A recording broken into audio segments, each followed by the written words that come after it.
The other one that I've implemented successfully is the idea of reducing the heart rate in between rounds. For sure. 90 seconds or 60 seconds is not a long time to recover.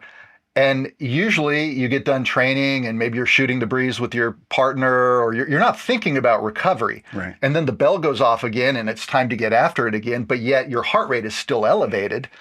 And talk about what the technique is, because it's counterintuitive. You actually at some point hold your breath, or you do very slow exhales to drop the heart rate. But people think, no, you need to breathe a lot. So talk me through how you do that. So when you breathe in, your heart rate goes up. When you breathe out, it goes down. So if you breathe out more than you breathe in, then you will make this in about 30 seconds. You'll start to make this attachment to your heart rate, and you'll start to bring your heart rate down. So you need at least 30 seconds. If you're really tired, you really some big breaths are great. You kind of recover first. And then once you can do long exhales, and about 6 of them, about 30 seconds worth of long exhales, then man, your heart will start to be on the decline.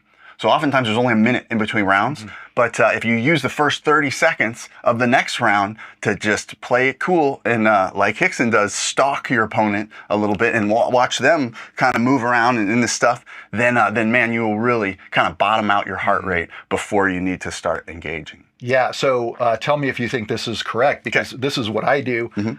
I get done with a hard round, my heart's pounding.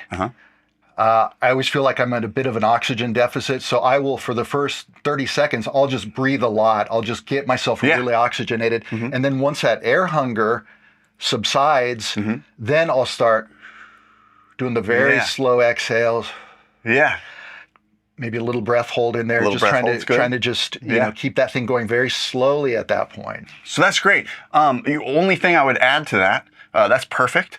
You could even accelerate the process by trying to testing out the long exhale, and if it doesn't work, you take a few big breaths. Then you test it out again. So instead of doing the immediate oxygenation, you just try to go into the slower breathing, and if you can't, then you... Yeah, a few big breaths to start with, but then start doing it, and then man, if it probably won't work, but then you take a few big breaths again, and then you try it again. Ooh, oh, that was better. Okay, now 2 big breaths. Ooh, now it's even better. Now just 1. And then so you kind of, you mix the 2 in between, and then you get to, as soon as you can nose breathe effectively, then you're basically recovered, and you can just use long exhales.